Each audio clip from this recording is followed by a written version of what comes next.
और ऐसे में आज का सीधा सवाल, चांद पर इतिहास रच दिया ना, चांद पर इतिहास भारत के लिए कितना खास, और चंद्रयान की सॉफ्ट लैंडिंग, भारत की सॉफ्ट पावर।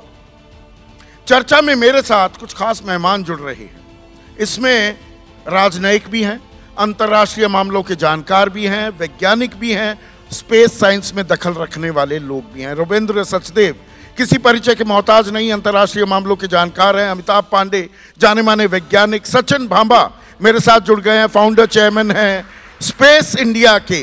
विनोद श्रीवास्तव जी जाने माने वैज्ञानिक हैं, और साथ ही साथ विवेक काटजू सचिव रह चुके हैं विदेश मंत्रालय में, तो दुनिया के जानकार हैं। और विवेक काटजू साहब, शुरुआत मैं आपसे ही करूंगा। देश पर तो मैं आऊंगा, लेकिन पूरी दुनिया की निगाहें टिकी हुई थी, एक वक्त पर ट्रेंड कर रही थी यह खबर। इसरो की साइट को 8 मिलियन पीपल, 80 लाख लोग एक साथ देख रहे थे। तो भारत की यह सफलता, चांद पर पहुंच जाना, सॉफ्ट लैंडिंग करना, हमारी सॉफ्ट पावर को और कितना बढ़ाती दिखती है?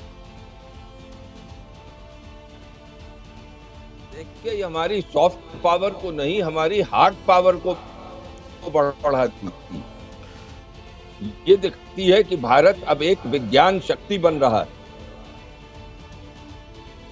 और अब इससे हमारी जो साख है वो दुनिया में बढ़ेगी। जो बाकी मुल्क नहीं कर पाए, जहां रूस भी अभी फ्लॉप हो गया।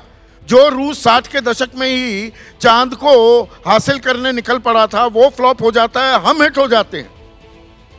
विवेक काटजू साहब, साउथ पोल पर देखिए, आप सही कह रहे हैं कि रूस फ्लॉप कर गया, लेकिन हमारे यहाँ स्पेस साइंटिस्ट बैठे हैं, बहुत जानकार हैं, वो मुझसे बहुत ज्यादा जानते हैं। लेकिन मैं ये समझता हूँ कि हम पहले देश हैं जिसने साउथ, जो यानी डार्क साइड ऑफ मून पर ये लैंडिंग की है। इससे ये साफ जाहिर होता है कि हमारे इसरो का जो प्रोग्राम है, हमारा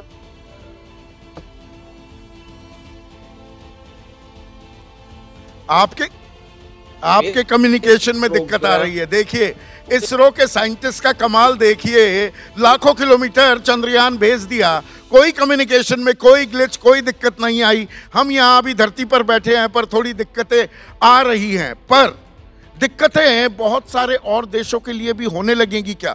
तारीफों के पुल तो सब बांध रहे हैं रुपेंद्र सचदेव। पाकिस्तान में भी मांग हो गई कि भाई सीधा प्रसारण हमें भी दिखाया जाए। इमरान खान की पार्टी के एक नेता ये कह रहे थे। पर भारत क्या अपनी मौजूदगी, और मैंने तो सॉफ्ट पावर शब्द इस्तेमाल किया, विवेक काटजू का कहना है हार्ड पावर भी अब भारत दिखा रहा है। जी हाँ, बिल्कुल। देखिए, जहां तक पाकिस्तान की बात है, विद ऑल ड्यू रिस्पेक्ट, पड़ोसी है हमारा, पर वो इस गेम से अलग है। पाकिस्तान, भारत इस समय जो गेम खेल रहे हैं, बिल्कुल अलग गेम खेल रहे हैं। सेकेंडली, हार्ड पावर जो काटजू साहब कह रहे थे, वेरी राइट। हार्ड पावर में अब ये होगा, देखिए स्पेस का बिजनेस है। इसरो ऑलरेडी हमारे दूसरे देशों की प्राइवेट कंपनीज की सैटेलाइट्स लॉन्च करता है, बहुत बड़ा बिजनेस उभर के आ रहा है। हमें उस बिजनेस में बहुत बढ़ोतरी मिलेगी, हार्ड डॉलर्स हम कमाएंगे।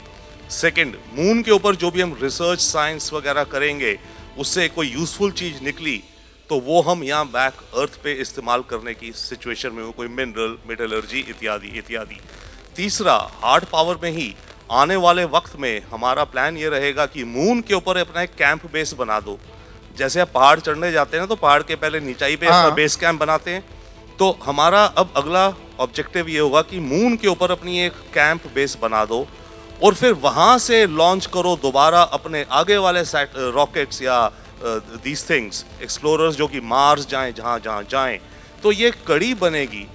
इसके अलावा बैक अगेन, हार्ड पावर का फायदा स्पेस में आज की लड़ाई है। अगली लड़ाई स्पेस की है कि स्पेस को कौन डिफाइन करेगा। स्पेस अभी ओपन है, कोई वहां रेजीम नहीं है। ओशंस में तो फिर भी है ना कि आपकी देश की धरती से 200 मील दूर तक आपका इकोनॉमिक जोन है, इत्यादि इत्यादि। स्पेस तो खुला है इस समय। अब स्पेस पे जो लोग पहले पहुंच जाएंगे, वो अपनी वहां पर एक शब्द कह लीजिए, जैसे मानिए नॉट कॉलोनाइजेशन, पर अपने प्रभाव के एरिया बनाते जाएंगे। तो हम भी उस गेम में होंगे, और स्पेस का जो ऑर्डर बनना होगा उसमें भी हम टेबल पे बैठ के आपस में डिस्कस करेंगे। एंड लास्टली मैं कहूँगा इसका बहुत बड़ा advantage again hard and soft ये है, देखिए मैं खुद IT इंजीनियर हूँ, हमारी IT इंडस्ट्री को बहुत अच्छा माना जाता है, जिसके चलते हमारी IT कंपनीज को बिजनेस मिलता है, लोगों के जहन में होता है वेस्टर्न कंपनीज की। सिमिलरली अब स्पेस में भी इसरो को जो बिजनेस मिलेगा रॉकेट लगाने का वो अलग है, but space and space technologies वगैरह में भी अब हमारे को, हमारे इंजीनियर्स को व्हाटएवर एटसेट्रा बहुत अच्छी अपॉर्चुनिटी, कारोबार मिलेगा, बिजनेस भी बढ़ेगा, वो अपनी जगह है, पर वो ऊंट के मुंह में जीरा होता है। पत्रकारिता कोई इमोशन नहीं है, ना अपना कोई ज्ञान देना है और ना कोई विचार थोपना है। पत्रकारिता क्या है? पत्रकारिता का मतलब है सही जानकारी इकट्ठा करना और तथ्य बताना। पत्रकारिता आज जितने महत्वपूर्ण दौर में है, शायद पहले नहीं थी। इस दौर से निकलने के लिए सिर्फ सच दिखाने की जरूरत है, वो सच जो आपके हित को आगे रखे। इसलिए अब रात 9 बजे प्राइम टाइम नहीं होगा, ये आपका टाइम है। जगविंदर पटियाल के साथ देखिए पब्लिक इंटरेस्ट सोमवार से शुक्रवार रात 9 बजे सिर्फ ABP न्यूज पर।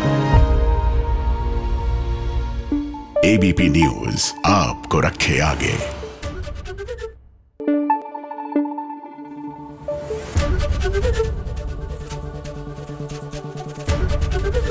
ABP न्यूज आपको रखे आगे।